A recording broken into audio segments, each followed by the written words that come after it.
오늘 우리에게 주시는 말씀 로마서 1장 16절 우리 한 절 한 목소리로 같이 한번 읽고 오늘 세상 속의 십자가 제일 마지막 시간 좀 공부하도록 하겠습니다. 우리 로마서 1장 16절 약간 하우링이 있는 것 같은데요. 로마서 1장 16절 한번 한 목소리로 같이 읽겠습니다. 시작. 내가 복음을 부끄러워하지 아니하노니 이 복음은 모든 믿는 자에게 구원을 주시는 하나님의 능력이 됨이라. 먼저는 유대인에게요 그리고 헬라인에게로다. 아멘. 오늘 우리가 배울 세상 속의 십자가는 세상 가운데 나아가 담대하게 복음을 증거하게 하는 그런 십자가입니다. 우리 그리스도인들이 세상으로부터 부름을 받은 성도이기는 하지만은요, 동시에 하나님으로부터 세상으로 파송된 성도 그리스도인이거든요. 이 두 가지 개념을 잘 기억하고 우리가 세상 가운데 복음을 증거하는 성도로서의 삶을 살아나가야 되는데 그 이유들에 대해서 먼저 좀 살펴보고 우리들의 위치를 좀 점검해 보도록 하겠습니다.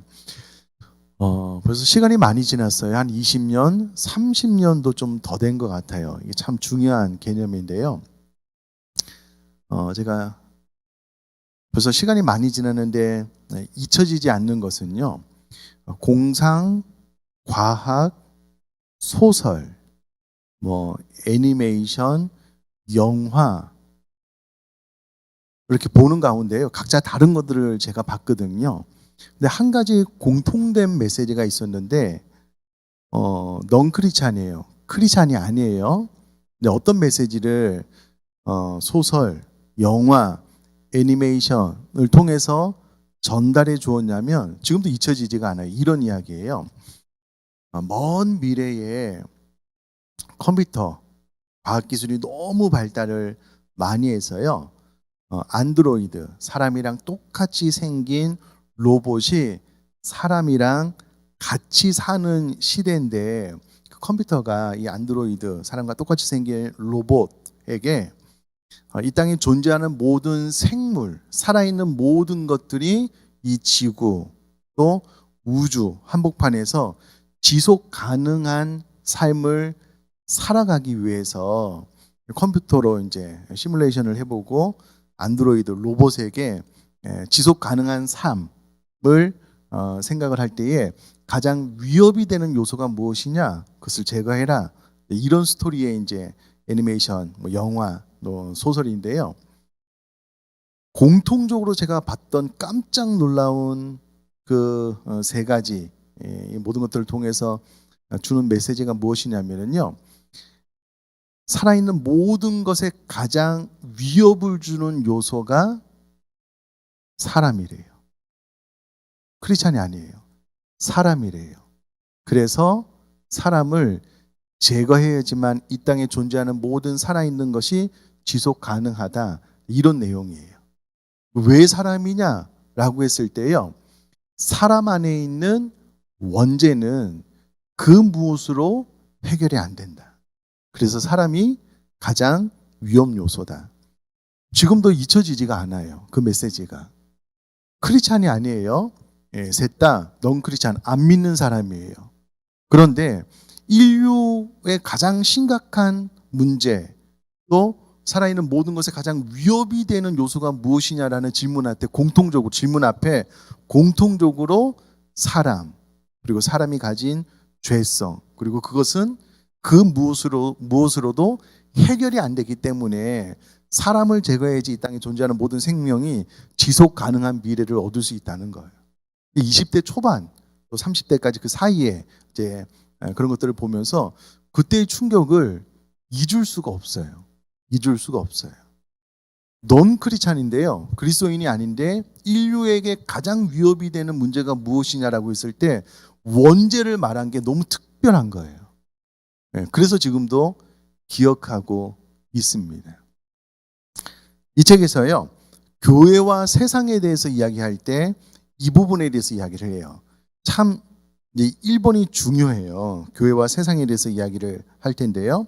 왜 교회가 세상 속으로 적극적으로 찾아가서 복음을 증거해야 되느냐라고 했을 때 그 이유가 무엇이냐라고 했을 때 이 세상에 하나님 없이는 소망이 없기 때문이다 라고 이야기를 해요. 그러면서 이 책에서 무엇을 이야기를 하냐면 한때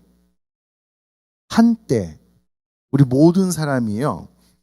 왜 이 세상에 이렇게 많은 문제가 생겨나는가? 이것을 무엇으로 극복할 수 있을까라는 질문 앞에 교육으로 가능하다. 교육만이 해결책이다. 라고 생각했을 때가 있었다는 거예요. 왜 인류에 이와 같은 많은 문제가 발생을 하냐면 사람들이 보다 더 많이 배우지 않았기 때문에, 보다 더 많은 지식이 쌓이게 되면 지금 현재 인류 가운데 나타나는 문제는 하나둘씩 해결될 것이다라고 착각하고 오해했던 시기가 있었다는 거예요. 한때. 이게 언제 깨졌느냐라고 했을 때에 1차 세계대전, 2차 세계대전을 겪으면서 교육이 세상을 구원할 수 있다라는 헛된 기대가 완전히 무너지게 되었다는 거예요. 왜냐하면 그 이유는 세계적으로 최고의 교육 수준을 갖춘 나라들이 인류 역사상 최악의 잔악 행위에 연루되었다는 사실이 속속 밝혀진 거예요. 1차, 2차 대전 발발 당시에 이 거대 전쟁을 일으킨 나라들을 가만히 들여다보니까는요, 교육 수준이 낮은 나라들이 아니라는 거예요. 전쟁이 일어나고 사람이 할 수 있는 그런 일이 아닌데 너무 잔혹한 일들이 이 전쟁을 통해서 많이 벌어졌는데 못 배운 사람들이 한 행동이 아니라는 거예요. 다 배울 만큼 배웠고 지적인 능력이 탁월했음에도 불구하고 그 참혹한 전쟁의 현장에서 사람의 가족을 잊고 사람이 도저히 행할 수 없는 일들을 행한 것들을 보면서 교육으로는 안 된다. 그럼 오늘날도 가만히 보셔요. 우리나라도 그렇고요. 또 다른 나라들도 그렇고 정말 많이 배운 사람들은 나쁜 짓을 안 할 것 같죠. 그럼 그렇던가요? 어떠셔요? 교묘하게 법망을 피해가면서 아무도 모르게. 요즘은 교육 수준이 높아지면 보다 더 착하고 선하게 살아갈 수 있다는 생각을 거의 안 하는 것 같아요. 예. 사람이 많이 배운다고 죄 문제, 원죄, 사람 안에 있는 그 이기심을 극복해 나갈 수 있느냐? 그렇지 않다는 거 요즘은 다 알아요. 또요, 이 책에서 또 그렇게 이야기를 합니다. 그렇다면 경제 문제가 해결되면 세상의 어려움이 사라질까? 모든 고난과 악들이 사라질까라고 질문을 해보면 아닌데, 한때 사람들은 가난이 이 세계가 처한 문제의 원인이라고 생각한 적이 있었다는 거예요. 그래서 이 가난의 문제만 해결하면 인류의 고통, 고난은 사라질 것이다 라고 생각을 했던 때가 있었다는 거예요. 이러한 관점을 가진 사람들 가운데 가장 대표적인 사람들이 누구냐면 공산주의자들. 이 부를 공평하게 분배만 하면 이 세상의 모든 악과 고통, 고난 다 사라질 거다. 이렇게 생각을 했다라는 거예요. 그래서 공산주의가 이 세상의 모든 문제를 해결해 주고 이 세상을 구원해 줄 것처럼 생각을 했던 때가 있었다는 거예요. 한때. 그러니까 모든 사람들이 소득에 대해서 공평하게만 잘 분배를 하면 지상낙원이 올 것이다 라고 생각을 했다는 거예요. 과거 동독이 공산주의의 지배를 받을 때에 피터 바이어 하우스 박사는요, 그곳에 공산당의 포스터에 적힌 레닌의 유명한 금언을 보았는데요, 이렇게 적혀 있었대요. 마르크스주의는, 공산주의는 전능하다. 왜냐하면 진리이기 때문이다. 그럼 시간이 지난 오늘날 공산주의가 모든 문제를 해결해 줄 수 있다고 생각하는 사람이 누가 있어요? 아무도 없죠. 근데 한때는 그렇게 생각을 했다는 거예요. 자, 그러면 자본주의는 성공을 했는가? 어림도 없죠.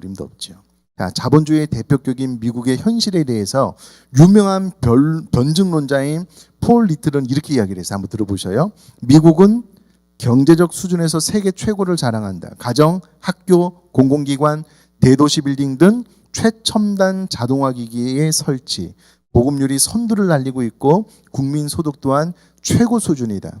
그러나 범죄, 청소년 비행, 이혼율에서도 세계 최고 수준을 유지하는 것이 오늘날 미국의 현실이다. 이렇게 볼 때 경제적 풍요 역시 인류가 처한 근원적 문제를 해결해 주지 못하는 것 같다. 여러분, 인류의 모든 문제가 과거에는요, 교육도 그렇고 경제적으로도 그렇고 과학기술, 의료기술이 발달을 하면 모든 고통에서 해방되어 정말 행복한 나라가 펼쳐질 것이라고, 유토피아가 올 것이라고 한때 착각했던 때가 있었다니까는요. 근데 요즘은 그렇게 생각하는 사람들이 거의 없어요. 거의 없어요. 여러분, 한국이 전 세계적으로 얼마나 경제적으로 부유한 나라인지, 군사력이 얼마나 대단한 나라인지, 우리나라는 뭐 돈만 있으면 못 사는 것들이 없잖아요. 얼마나 풍요로운 나라인지 이제는 우리 모두가 다 잘 알고 있잖아요. 불과 1년, 2년 전에 이 대한민국을 강타했던 말 중에 하나가 무엇이냐면 한 3, 4년, 5년 정도 됐을까요? 헬조선이라는 단어예요. 헬조선. 지옥 같은 한국. 부족한 것이 없는 것 같아요. 여러분, 미국 대통령도요, 우리나라 교육 수준 부러워해요.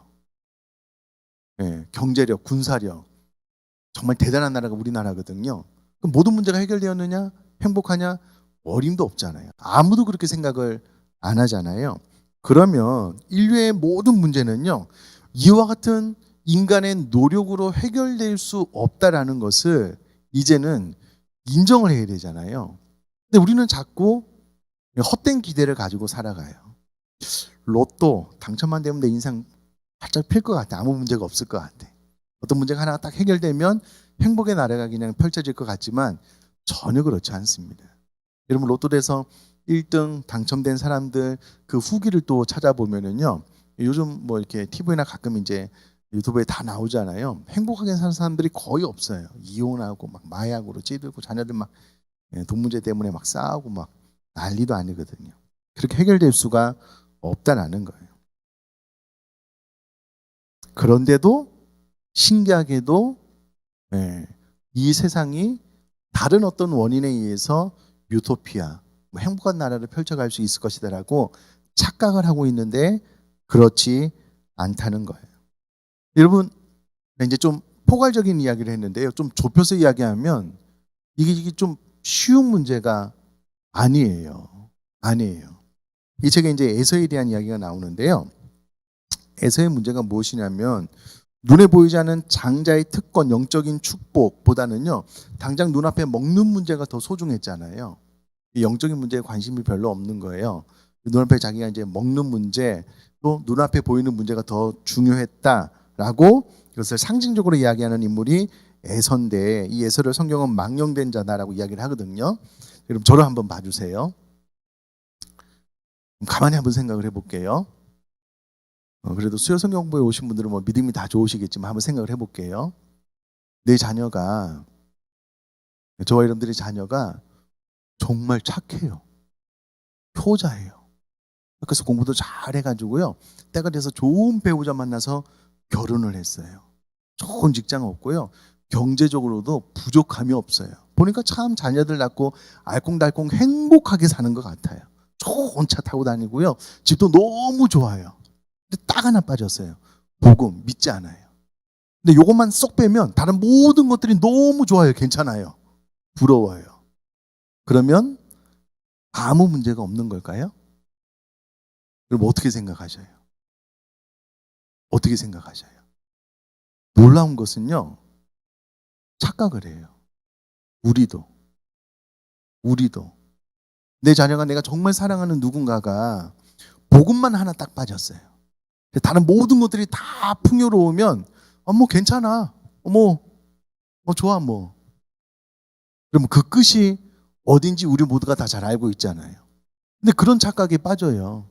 에서처럼 영적인 축복, 신앙생활 조금 약간 좀 뒤로 밀어줘도 공부 잘해서 좋은 대학 가고 좋은 직장 얻고 자녀 낳아서 그냥 알콩달콩 행복하게 살면 되는 것처럼 착각하는 경우가 있다고요. 그럼 절대 그렇지 않습니다. 절대 그렇지 않아요. 여러분, 세상이 아무 문제 없이 그냥 폭력, 마약, 술 뭐 이런 것 없이 그냥 무난하게 그냥 사람들이 평안하게 살아가면 그냥 괜찮은 세상인 것 같아 보이셔요? 어떠셔요? 그 끝을 우리 모두가 다 잘 알고 있잖아요. 우리도 그렇게 착각을 할 때가 있어요. 세상이 교회만 건들지 않으면 그냥 그대로 둬도 되는 그런 곳인가요? 아니에요. 우린 착각을 해요. 교회만 건드리지 마라. 너네는 너네 마음대로 해라. 우리 예배드리기만 해라. 너희들이 뭘 하든 세상이 뭘 하든 우리는 상관이 없다. 아니라니까는요. 그럼 성경은 분명히 말합니다. 분명히 말을 해요. 요한계시록에 나오는 바벨론, 그것이 세상이에요. 세상. 주님 오시는 그날 한 줌의 죄로 변할 세상. 그 세상이 그냥 무난하고 뭐 부유하고 그냥 행복해 보이고 뭐 우리 자녀들 사람들이 다 그렇게 살면 그냥 좋아 보이는 거예요. 괜찮아 보이는 거예요. 성경은 멸망받을 곳, 소망이 없는 곳이다라고 이야기를 하는데 우리는 착각을 하는 거예요. 믿는 사람들이. 절대 아니라는 거예요. 그럼 요한계시록 14장 8절은 이렇게 이야기를 합니다. 제가 한번 읽어볼게요.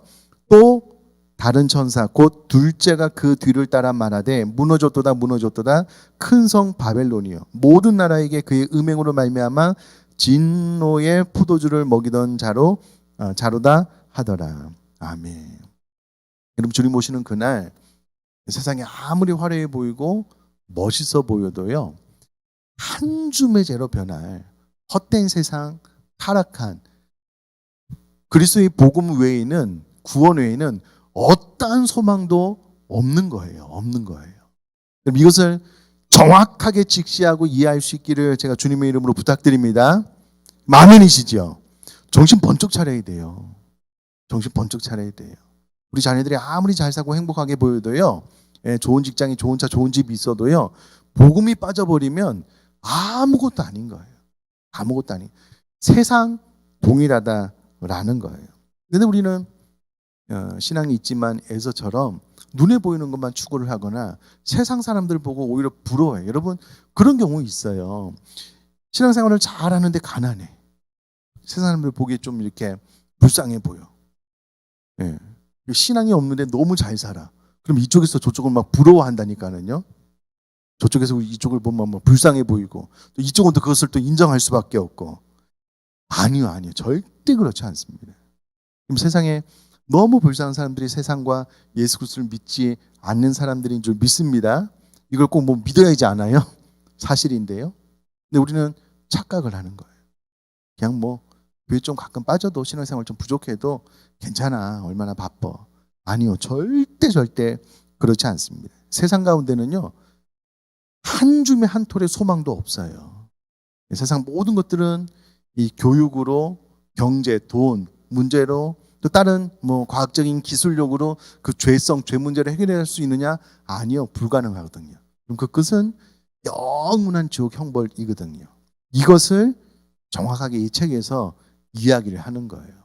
세상에는 소망이 없기 때문에 우리가 세상으로부터 불러냄을 받아서 교회 안에서 예수 그리스도 믿고 거듭난 그리스도인이라면 이제는 세상 가운데 파송된 선교사로서의 삶을 살아야 된다. 왜? 세상은 더 이상 소망이 없기 때문에 그 안에는 원죄, 그 뿌리 깊은 죄성 그것을 해결할 방법은 세상 그 어디에도 없기 때문에 유일한 예수 그리스도의 복음, 그리스도의 보혈로만 해결할 수밖에 없기 때문에 세상으로 나가 복음을 증거하는 삶을 우리 교인들이 성도들이 살아야 된다라고 이 책이 정확하게 이야기를 하고 있습니다. 자, 그러면서 2번이 무엇이냐면 평신도 선교사에 대한 이야기입니다. 평신도 선교사. 성경을 가만히 보면은요. 일단 세상으로부터 부름을 받은 오라라는 명령이 있지만 오고 나서 예수 그리스도의 복음을 통하여 거듭난 모든 사람들은 주님께서 가라라는 명령을 주셨거든요.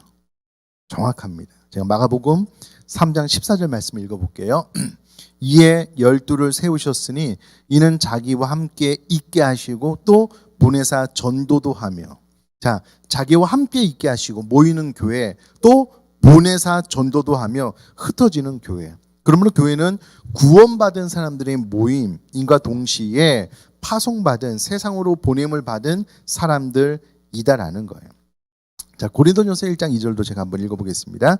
고린도에 있는 하나님의 교회 곧 그리스도 예수 안에서 거룩하여지고 성도라 부르심을 받은 자들과 또 각처에서 우리의 주 곧 그들과 우리의 주 되신 예수 그리스도의 이름을 부르는 모든 자들에게라고 기록이 되어져 있습니다. 이 사도 바울이요, 그리스도 예수 안에서 거룩하여지고 성도라 부르심을 받은 자들을 고린도에 있는 하나님의 교회라고 표현을 합니다. 이것은 뭐 너무나도 많이 들어서 잘 아시는 대로 교회는 건물이 아니라는 거예요. 부르심을 받아 모인 무리, 우리가 교회라는 거예요. 우리가 의정부 비정교회 하면은 이 건물을 딱 생각을 하잖아요. 그러나 성경적인 관점에서 보면 의정부 비정교회는 건물이 아니다, 우리라는 거예요. 우리. 자, 그런데 우리가 세상으로부터 부름을 받아 모인 무리라는 뜻의 교회를 원어로 보면 에클레시아라고 이야기를 하고요. 또 동시에 디아스포라라고 이야기를 하는데, 디아스포라라는 말은요, 유대인들이 비유대 세계에 흩어져 사는 그런 유대인들을 디아스포라, 유대인이다라고 이야기를 하는데요. 그러나 이 디아스포라라는 말은 세상 속으로 흩어져서 복음을 전하는 그리스도인으로도 이해를 한다라는 거예요. 이게 바로 이제 흩어진 교회인데, 앞서 말씀드렸다시피 핵심은 우리가 세상으로부터 부름을 받은 교회이기도 하지만 이제는 흩어진 교회, 세상으로 나아가 파송된 복음을 증거할 교회로서의 우리 정체성도 잘 가지고 있어야 된다라는 겁니다. 예수님께서 우리에게 지상명령을 내리셨는데요. 마태복음 28장 18절 20절 너무나도 잘 아는 말씀인데 제가 또 한번 읽어볼게요. 예수께서 나와 말씀하여 이르시되 하늘과 땅의 모든 권세를 내게 주셨으니 그러므로 너희는 가서 모든 민족을 제자로 삼아 아버지와 아들과 성령의 이름으로 세례를 베풀고 내가 너희에게 분부한 모든 것을 가르쳐 지키게 하라. 볼지어다 내가 세상 끝날까지 너희와 항상 함께 있으리라 하시니라. 아멘. 하나님께서 우리를 세상으로 파송해서 복음을 증거하고 제자 삼아 가르쳐 지키게 하는, 세례를 베풀게 하는 그와 같은 명령을 우리에게 주셨다라는 부분입니다. 자, 그런데 중요한 것은요, 그럼 잘 보시면 현재 저희 교회가 현장 예배, 온라인 예배 참석하는 우리 장년부가 400명이 좀 넘거든요. 다음 세대가 200명이 좀 넘어요. 예, 현장에서도 온라인으로 예배하는. 그러면 이제 저희 교회는 이제 재정 말고 예배 참석하시는 분이 600명이 좀 넘거든요. 근데 우리 교회 교육자 수가 몇 명이죠? 우리 교회 교육자 수가 몇 명이죠? 아, 그렇죠. 예. 목사님 이거요. 예. 6명이 있다. 지금 이제 5명이잖아요. 6명이어도 교육자 수는요, 1%입니다. 1%. 우리 모두가 교회인데 교회 구성원의 99%가 누구라고요? 성도. 우리 교회 구성원의 99%가 성도예요. 또 놀라운 점이 무엇이냐면요, 우리 교육자들은 세상과 관계 맺는 시간이 거의 없어요.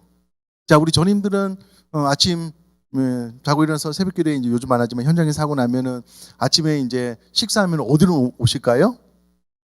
예, 예배당으로 와요. 교회로 와요. 예, 이 건물로 와요.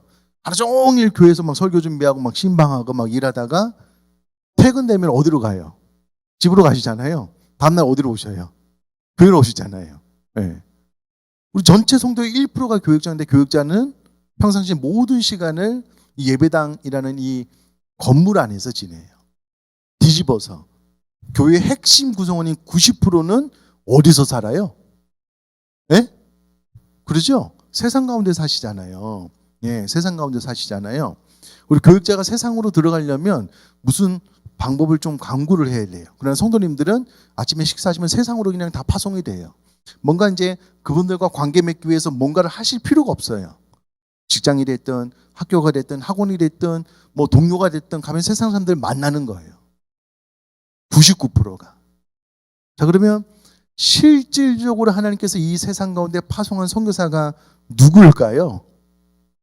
네? 그렇죠. 아, 좋습니다. 그 대답 너무 마음에 드네요. 우리 성도님이에요. 성도님이에요. 근데 이제 우리 교회는 그렇지 않은데 자칫 잘못하면 우리 성도인 나는 예배당에 와서 은혜만 받으면 되고 세상을 변화시킨 주역은 누구냐? 교육자다 이렇게 생각하는데 아닙니다. 아니에요. 교육자들은 늘 예배당 안에 있어요. 세상 가운데 사는 누구가 세상을 변화시키게 되냐면 99%의 성도님들. 파송할 필요도 없어요. 그냥 세상 가운데 살고 계셔요. 그냥 그 아침에 이제 식사를 하시고 출근하시고 뭐 일하시는 데서 조금만 고개를 돌려보면 다 불신자예요. 그것이 선교지라는 거예요. 제가 목사로서 불신자를 만날 확률은 거의 적습니다. 그분들을 만나 관계 맺을 확률은 거의 적어요. 우리 교회 성도님들 돌보기도 바빠요. 말씀 준비하기도 바쁘거든요. 자, 그러면 세상 가운데 파송한 선교사는 사실 우리 성도님들이에요. 성도님들. 자, 그러면 세상은 소망이 없대요. 뭐 교육으로도 경제력으로도 뭐 과학기술로도 세상은 변할 수가 없대요. 오직 복음으로만 바뀔 수 있는데 주님께서 우리를 세상 가운데 파송했대요. 성도 교회 구성원의 99%가 성도님이신데 세상 가운데 살고 있는 그 성도님들이 이 복음을 삶 가운데 잘 나누고 흘려보내면 그제서야 비로소 이 세상이 바뀌고 변화될 수 있다라는 거예요. 여러분 아멘이시죠? 아멘. 과거에는요. 정말 과거에는 요즘 너무 잘 바뀌어서 감사해요. 과거에는요. 교회를 움직이는 사역자, 세상을 변화시키는 그 주역은 교육자라고 생각을 많이 했어요. 요즘 그렇게 생각하시는 분들이 거의 없어요. 거의 없어요. 우리 교육자들은 열심히 말씀 연구하고 기도한 말씀 전에 전무하고요. 세상을 변화시키는 하나님께서 이 세상 가운데 보내신 선교사는 나다라는 인식이 많아요. 그래서 참 감사해요. 벌써 이제 시간이 오래됐는데 오늘 여기 가서요. 와, 그 카페 옆에 이제 이따만한 현수막으로 나는 선교사다라는 이 플랜카드가 붙어 있는데 그걸 보면서 너무 감동이 되더라고요. 나는 선교사다. 우리의 모든 성도가 하나님께서 이 세상 가운데 파송한 선교사다. 저 해외에 가서 선교하는 분들만 말고 성도인 내가 바로 선교사다. 그게 너무 가슴 깊게 다가온 기억이 있는데요. 논리적으로 그렇습니다. 교회 구성원의 99%가 성도님이시거든요. 그래서 이 책 말미에 이제 이런 이야기가 있어요. 모자이크 교회라는 외국 교회가 있는데요. 어인 맥메노스 목사님이요. 자신의 교회 등록 교인들을 교육자라고 부르는데요. 우리 교회 교육자는 몇 명이죠? 우리가 알고 있는 교육자는 몇 명이죠? 네, 5명이에요. 근데 이 목사님은요. 성도 전체를 교육자라고 부르는데 한 600명이 성도님들이 모이나 봐요. 로스앤젤레스 지역에 600명이 넘는 교육자들을 선교사로 위임할 수 있었대요. 그래서 교인들에게 이렇게 도전을 한대요. 이제 교육자로 살아야 합니다. 교육자의 준하는 책임을 져야 합니다. 직업으로 사역의 접촉점을 삼으세요. 당신은 그리스도의 사명을 완수하기 위해 이 땅에 존재합니다. 당신은 모자이크 교회의 교육자가 되는 겁니다. 제가 셀 컨퍼런스 갔을 때 이동 목사님도 그런 말씀하셨고 다른 유명한 목사님들이 그런 말씀하셨는데요. 어떤 교회의 주보에는 교육자 소개를 이제 사역을 돕는 정확하게 이제 교육자라고 표시를 안 하고요. 사역을 돕는 누구 이렇게 표시를 하고요. 교회 성도 전체가 사역자예요. 실제로 그런 교회들이 하나둘씩 늘어나고 있습니다. 그런 주보를 딱 보면서 성도님들의 인식이 바뀌는 거예요. 내가 사역자구나. 내가 그동안 알았던 사역자는 우리 교회의 사역자 5명은 나의 사역을 돕는 코치, 목회자구나. 내가 필드 현장에서 뛰는 사역자구나. 이렇게 생각이 바뀌게 되었는데 이게 참 중요한 것 같아요. 이게 참 중요합니다. 지금 내가 하나님께서 이 세상 가운데 파송한 선교사이구나. 내가 사역자이구나 라고 생각을 하고 우리가 그동안 십자가에 대해서 묵상했잖아요. 이제는 그 십자가 지고 내가 세상 가운데 들어가서 세상을 변화시킬 주역으로서의 삶을 살아야 되겠구나. 여러분 이렇게 인식의 변화가 바뀔 수 있기를 주님의 이름으로 축복합니다. 자, 그러면 어떻게 세상을 바꿀 수 있는가? 결국은 가정이랑 똑같아요. 우리 그리스도인들은 삶으로 말하는 사람들인 것 같아요. 암만 우리가 복음이 좋다 안 좋다 말을 해도요. 세상 사람들은 그렇게 우리들의 말을 통해서 변화도 받지만 결국은 우리들의 성품, 우리들의 삶을 통해서 그분들이 영향을 받고 바뀌는 것 같아요. 바뀌는 것 같아요. 그래서 결국은 저와 여러분들이 세상 가운데 하나님과 사람을 향하여 양심의 거리낌이 없고 늘 그분들에게 인격적으로 존중받는 거짓말하지 말고 거짓말하지 말고 늘 정직하고 늘 따뜻하게 배려하고 잘 섬기고 그런 삶을 저희 여러분들이 살아나갈 수 있게 되기를 주님의 이름으로 축복합니다.